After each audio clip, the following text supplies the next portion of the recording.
Lightning Run is a Chance Hyper-GTX coaster at Kentucky Kingdom in Louisville, Kentucky. This ride opened along with the reopening of Kentucky Kingdom in 2014 as its new headlining roller coaster in the front half of the park. This is actually the only coaster in the front half of the park, while the others are all on the other side of the road that goes through the park. The stats on Lightning Run are fairly modest, with a height of 100 feet, speed of 55 miles an hour, max vertical angle of 80 degrees, and a track length of 2,500 feet. But this ride does far more than what the stats suggest. Lightning Run's restraints are actually very similar, if not the exact same, as RMC lap bars, with both shin guards and seat belts that those usually have. The lap bars, despite being the same or at least similar to RMC's lap bars like on Storm Chaser, were noticeably more tight on the thighs, and I was actually pretty stapled on both of my two rides on Lightning Run, which is odd because on Storm Chaser there was no issue with getting airtime room on the 4 rides I had there.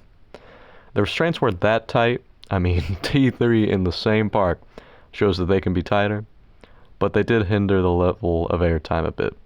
In terms of theming, there was pretty much none other than a decent sign, but presentation-wise, Lightning Run looks great with its bright blue track and green supports.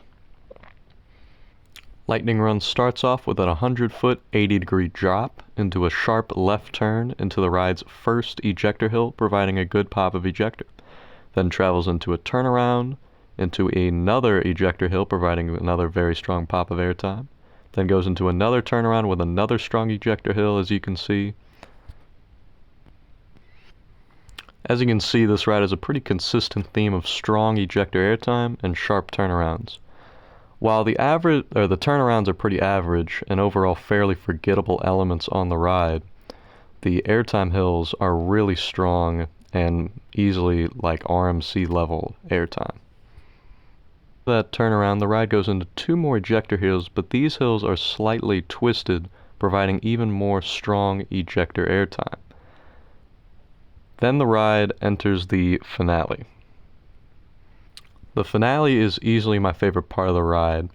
It starts off with these rapid-fire transitions with really aggressive laterals, throwing you from side to side, and 4 back-to-back ultra-aggressive airtime hills. These hills are easily just as strong as RMC airtime hills, providing what I call shirt lifter airtime, which is pretty self-explanatory, with airtime so strong it tries to rip your shirt off.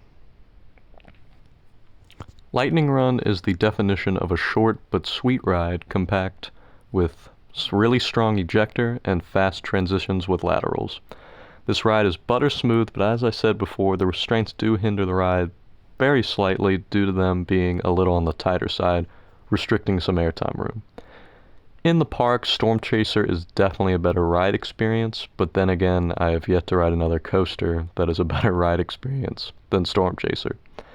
This ride is still fantastic nonetheless, and with an elite top 2 like this, you better believe Kentucky Kingdom is a park you need to visit just for these 2 coasters. Overall, I have Lightning Run ranked a very solid 5 in my overall rankings, just below Storm Chaser, Lightning Rod, Diamondback, and Orion. I do hope more of these Chance Hyper-GTXs get built because some parks could definitely use a coaster of this tier for a low price. I would absolutely adore this ride at Six Flags St. Louis, for example. Kentucky Kingdom was a fantastic park to get to, and if you are anywhere in the area, you should definitely check it out for this and Storm Chaser. Be sure to subscribe for more coaster reviews and countdowns, as I'm making more for Dollywood and eventually for parks I visit in the future.